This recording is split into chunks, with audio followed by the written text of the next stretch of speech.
Meron pong isang pastor ng isang prominenteng samahan or group, ano? Actually, I love these people dahil ako po ay maraming natutunan doon sa isang pastor din po nila. I really love this pastor dahil ang dami niyang naituro sa akin, ang dami niyang naiambag sa aking pananampalataya. Pero ito pong group of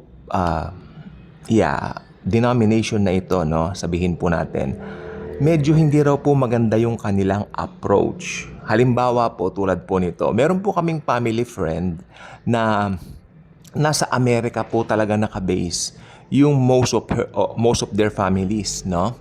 And then, isa po doon sa mga kapatid niya, nakakilala po kay Lord Jesus. So, naging born again po siya. Okay. At ngayon po, meron po siyang, siyempre meron po siyang sa kanyang puso, gusto niya yung mga kapatid po niya dito po sa Pilipinas ay makilala rin ang Panginoong Hesukristo bilang Lord and Savior. So, nagtanong-tanong siya kung sino yung pwedeng pumunta roon sa bahay ng mga kapatid niya na pastor. And then, there came this one pastor, na ito pong pastor na ito, kilalang-kilala po ito ng mother ko. Dahil nung maliliit pa po kami, pumupunta rin po kami dito po sa Sunday school nitong pastor na ito dahil kaibigan nga din po siya ng mother namin, no? Lamang, nung nakausap ko po itong matandang ito po yung kapatid nung taga-Amerika na nakakilala kay Lord Jesus. Then sabi ko, Lola, pwede po ba tayong mag-conduct ng Bible study dito? May nagpupunta rito tuwing Martes, sabi niya. Oh, maganda po yan. Di bali po, sige po. Kung hindi, pero gusto ko pa rin, mag-Bible study ka dito. Isama mo yung mga ka-group mo. Kanya, sige, ako naman po. Bakit po ba? Sino po ba yung pumupunta rito? Then binigay niya yung pangalan. Ay, kilala ko po yan. Kilala ng mother ko yan. Ako, family friend po namin sila. Hindi siya kumibo. May sasabihin kasi ako sa iyo, iho, kanya. Medyo hindi maganda yung approach sa akin. Sabi niya, what approach po, Lola, ako? Ano po ba? May ginawa po ba? Not necessarily, pero kasi pagpasok niya rito, bumulaga sa kanya itong mga rebulto ko, kanya, mga rebulto namin. Sabi niya raw, dun sa matanda, alisin niyo yung mga rebultong yan. Pupunta kayo ng impyerno sa mga rebultong yan, ganun-ganon. Sabi ko, ay, talagang ganun po sila, maski noon pa po. Actually po, alam niyo po ba, ako po may Santo Niño po sa bahay. Oh, actually, nandito pa rin po hanggang ngayon eh. Akin na yung Santo Niño niya, babasagin daw niya. Ganun ang approach nila. May sasabihin po ko sa inyo mga kaibigan ko. Una dun po sa tanong na importante, ligtas po ba mga Catholics?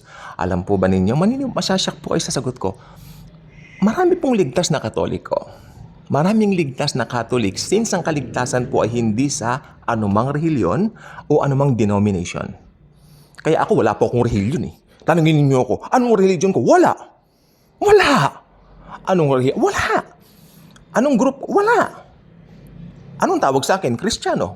I belong to Jesus. Jesus is my Lord and my Savior. Ayun. Amen? Maliligtas ba mga Katoliko? Kung ang isang Katoliko ay maniniwala na si Jesus lang ang way, the truth, the life, at si Jesus lang ang kaligtasan, bakit hindi? Of course, maliligtas sila. Maraming ligtas na Catholics, kaya lang ayaw umalis sa Katoliko. Amen? I love Catholic people. Pwede ako makigroup sa kanila, pwede ako makipag-Bible study sa kanila. Bakit ba? Most na mga kaibigan ko rito mababait, mga Katoliko. Kasi raw may rebulto. Walang kinalaman niya rebultong yan. Diyos-Diyosan daw. Makinig po mabuti. Ang sinasabing Diyos-Diyosan sa New Testament ay yung, masasyak kayo kung sino, yung sarili mo, yung pera mo, yung katanyagan mo. Amen? Yang yaman mo, yang narating mo, yang business mo. Diyos-Diyosan na yan kung yan na lang lagi. In fact, wala kang panahon sa Panginoon, puro yan na lang business mong inaano mo. Yan ang Diyos-Diyosan. Actually, pwede rin maging Diyos-Diyosan yung asawa mo kung mas mahal mo yan kaysa kay Jesus. Diyos-Diyosan mo na yan. Pati mga anak mo kung mas mahal mo sa Panginoong Jesus yan. Diyos-Diyosan mo na yan. Oh. Ganun po yan. Ayun ang mga Diyos-Diyosan na binabanggit dito. sa New Testament. Ang Diyos-Diyosan na binabanggit sa New Testament, anything or anyone na makakapag replace kay Lord Jesus sa puso mo, o yun na lang lagi ang ginagawa mo, iniisip mo, priority mo, hindi na si Jesus Christ, yun ang mga magiging mga Diyos-Diyosan mo. Ganon ang binabanggit, maski basahin mo sa wikang Grego, yung banggit ng mga Diyos-Diyosan doon. Hindi mga rebulto ang binabanggit doon. Kasi lahat po ng tao, makinig pong mabuti, lahat ng tao, meron tayong mga gamit, di ba? And I consider itong mga gamit na to, mga rebultong ito, ay mga gamit lang po yan sa bahay.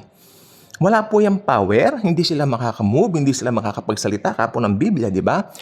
Pero bakit binabanatan sila sa Old Testament? Dahil sa Old Testament, sinasamba po nila yung mga yan. Pero, eto na po yung big but.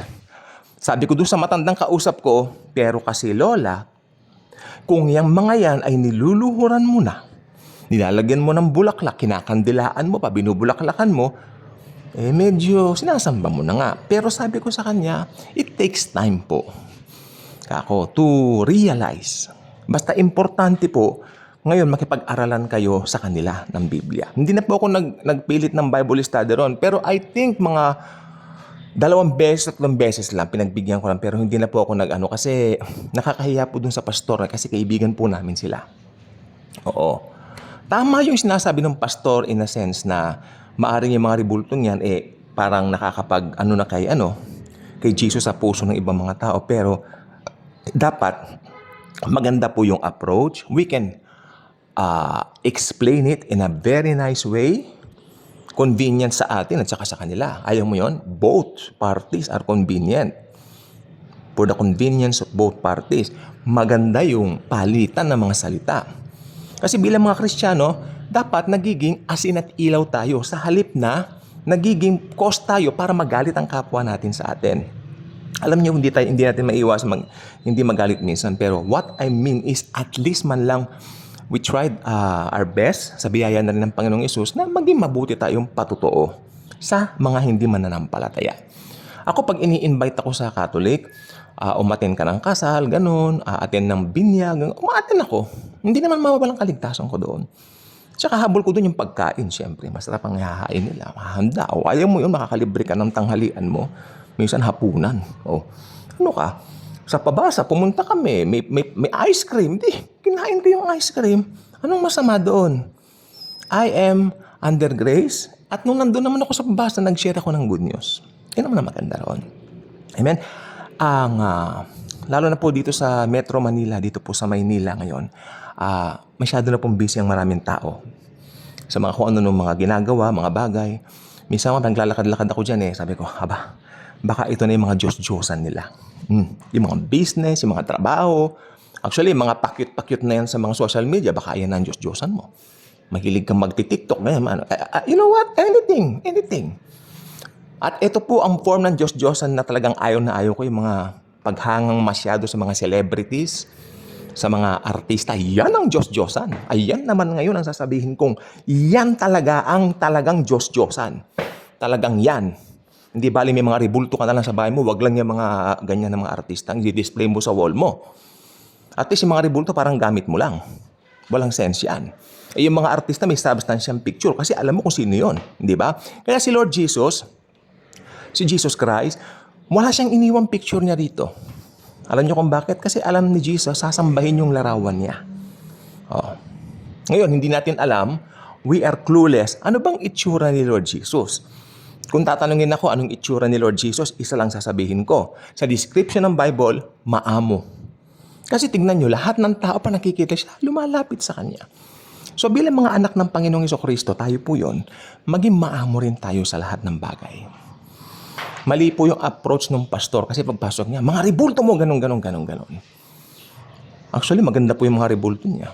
Biniro ko pa nga, akin na lang itong santo ninyo, maganda Pinakita ko na hindi ako nag-aano sa ganun. Para we can share the gospel in a very nice manner.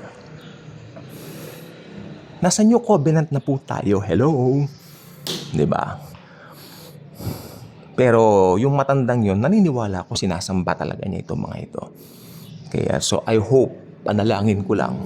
I hope patuloy pa rin ang kanilang study ngayon eh. I hope itong pastor na ito, na family friend din namin, hindi ko pa siya nakakausap, no?